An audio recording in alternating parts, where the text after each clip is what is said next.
And my grandma already had issues with my dad. My grandma already had issues with my dad. So she also projected that energy on me. It was not peaceful at all. It wasn't. It was very chaotic with my grandma when I went to give birth.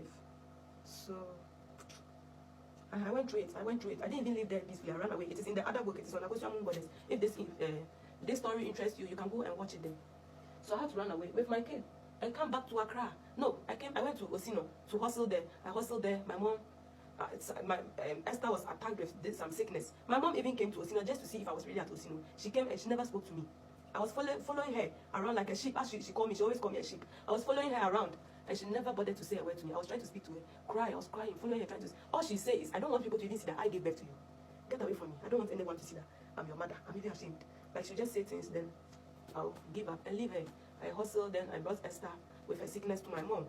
And that is when she finally agreed to take me back to school again. So she took me back to school again. I'm a Samaidaнаx.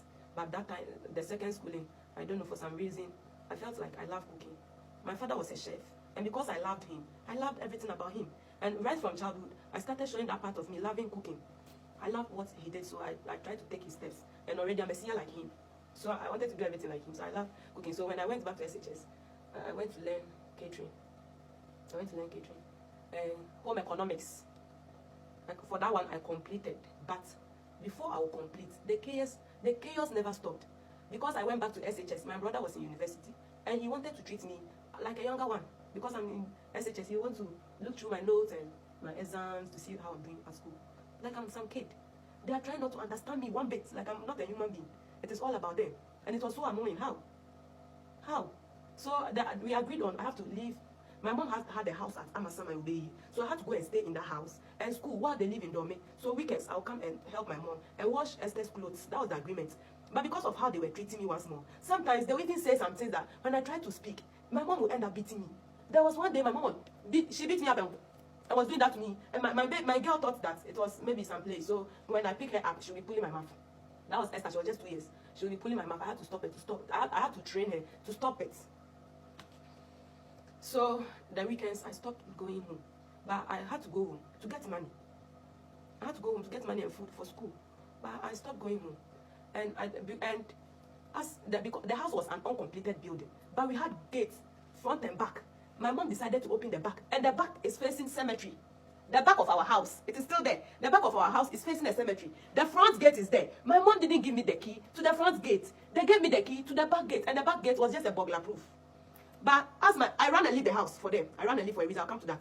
But as my brother came to live in the same house, they locked the burglar proof. They locked the back door and gave him the front keys. Like, he doesn't really need to ask. He just has to do what he wants. So he was using the front door. But as a female, the bad boys used to come and sit. The bad boys still sit there. At the cemetery, it's a cemetery. And boys go to sit there just to connect to nature. Like, normal things. We all know how they behave. As a female, at that time I was 23 years. I deserved to pass through the back door to the house. But he, as a male, he passed the front door to the house. What is this? What explanation can you give me for this? And because it was uncompleted, they weren't locking the back door. The front door was locked, but the back door wasn't locked. So the boys were coming inside the room, the house. It is a 4-bedroom self-contained with a hall and kitchen. So before you come, they'll already be inside the house. They enter it. So my mom sent me to the house, and they knew I was living in the house. Yet they will come inside the house and smoke.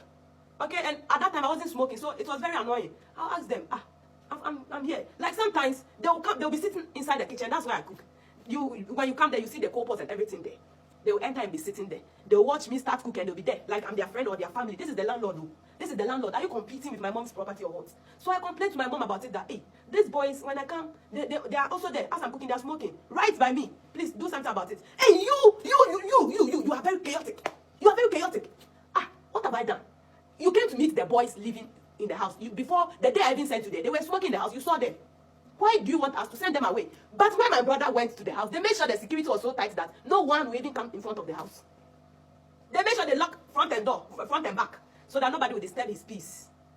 But me, even when I sent complaint, even when I told her that their look is violent, I know, like I just know what is coming. I know that they'll end up beating me one day. That was why I was trying to complain to my mom, but she never listened.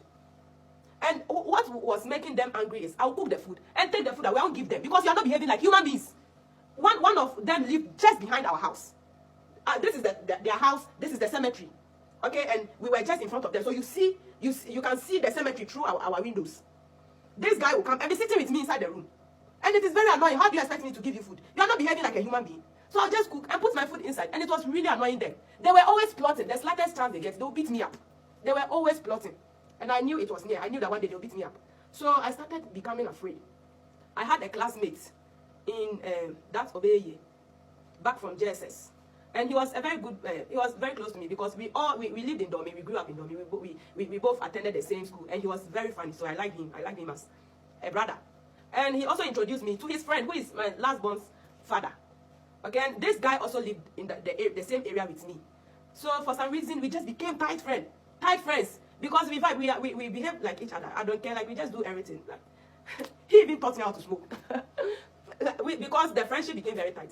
And so I even forgot that I had that friend at Obeye, and I became one with baby's father, my younger child's father. I became one with him. So I was telling him everything, and he was very wise. He was very wise, and he's very wise in a way, and childish in a way. We will come to him. So, and he was living in his own room. So sometimes I will go and tell him everything, how I feel about the boys and what they will do to me.